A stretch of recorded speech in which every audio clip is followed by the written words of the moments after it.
আসসালামু আলাইকুম রহমতুল্লাহি ওয়া বারাকাতুহু নাহমাদুহু ওয়া নুসাল্লি আলা রাসূলিহিল কারীম আম্মা বা'দ।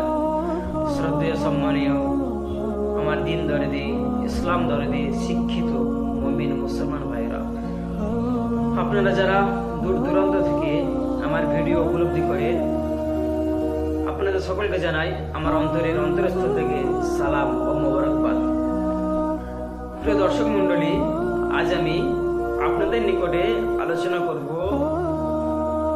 কয়েকটি গুরুত্বপূর্ণ সূরা সম্বন্ধে। আমরা প্রতিনিয়ত পাঁচ ওয়াক্ত নামাজে যে সূরাগুলি আমরা পাঠ পড়ি, শুধু তাই নয়, আমরা নামাজের বাইরেও সেই সূরাগুলি আমরা পাঠ করি। অথচ আমরা সেই সব সূরাগুলির কি গুরুত্ব, কি ফায়দা, কি তাৎপর্য আমরা জানি না, কি উপকারিতা জানি না। আসুন আমরা জেনে নিই সেই সব সূরাগুলির কি ফাজিলত, কি গুরুত্ব, কি তাৎপর্য, কি উপকারিতা। সূরা ইয়াসিন আমরা অনেকে প্রতিনিয়ত পাঠ করি, বিশেষ করে আমরা সূরা ইয়াসিন পাঠ করি ফজরের সময়, কিন্তু আমরা জানি না সূরা ইয়াসিনের যে গুরুত্ব, উপকারিতা কি। আসুন বলে দিই একটু সূরা ইয়াসিনের নিয়ে। সূরা ইয়াসিন যদি কোনো ব্যক্তি প্রতিনিয়ত আল্লাহর উপর ভরসা রেখে, আল্লাহর উপর ভরসা করে পাঠ করে, তাহলে কিয়ামতের কঠিন দিনে যখন মানুষ ইয়া নাফসি করবে, পানির পিপাসিত হয়ে পানির পিপাসার জন্য লুটালুটি করে মাটিতে গড়াগড়ি করবে, ছটপট করে পিঁপড়েদের ন্যায়, পিপিলিকার ন্যায় ছটপি করবে, সেই সময়, সেই কঠিন দিনে সূরা ইয়াসিন সেই ব্যক্তির জন্য, পিপাসিত ব্যক্তিদের জন্য পিপাসা মুক্ত হবে ইনশাআল্লাহ। সূরা ওয়াকিয়া আমরা অনেকে পাঠ করি, কিন্তু আমরা সূরা ওয়াকিয়া যে উপকারিতা, ফায়দা আমরা জানি না।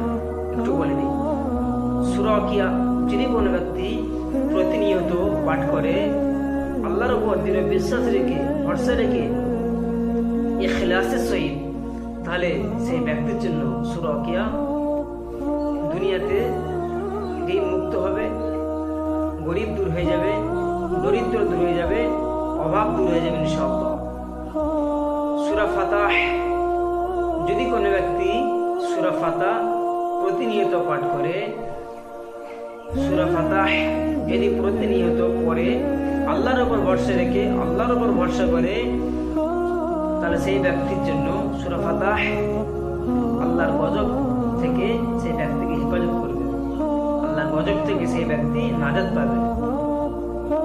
সূরা মুজাম্মিল যদি কোনো ব্যক্তি প্রতিনিয়ত সূরা মুজাম্মিল পাঠ করে, আল্লাহর উপর দৃঢ় বিশ্বাস রেখে, তাহলে সেই ব্যক্তি রাসূল সাল্লাল্লাহু আলাইহি ওয়াসাল্লামের জিয়ারত নসিব করবে।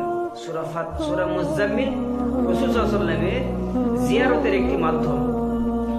সূরাতুল কাউসার যদি কোনো ব্যক্তি প্রতিনিয়ত সূরাতুল কাউসার পাঠ করে, আল্লাহর উপর দৃঢ় বিশ্বাস রেখে, তাহলে সেই ব্যক্তি দুশমনদের হাত থেকে হেফাজত হবে, সেই ব্যক্তিকে আল্লাহ পাক দুশমনদের হাত থেকে হেফাজত করবে।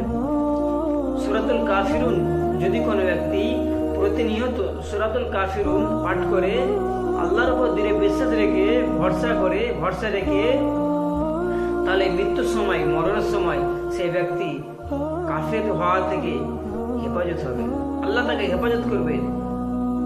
সূরাতুল ইখলাস যদি কোনো ব্যক্তি প্রতিনিয়ত পড়ে, পাঠ করে, আল্লাহর উপর ভরসা রেখে, আল্লাহর উপর তাওয়াক্কুল করে, তাহলে সেই ব্যক্তি মুনাফিক থেকে হেফাজত হবে, আল্লাহ তাকে মুনাফিক হওয়া থেকে হেফাজত করবে।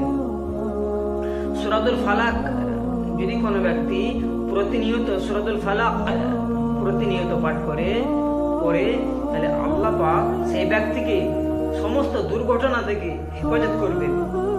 সূরাতুন নাস যদি কোনো ব্যক্তি সূরাতুন নাস পাঠ করে প্রতিনিয়ত পড়ে, তাহলে আল্লাহ পাক সেই ব্যক্তিকে শয়তানের ওয়াসওয়াসা থেকে হেফাজত করবেন।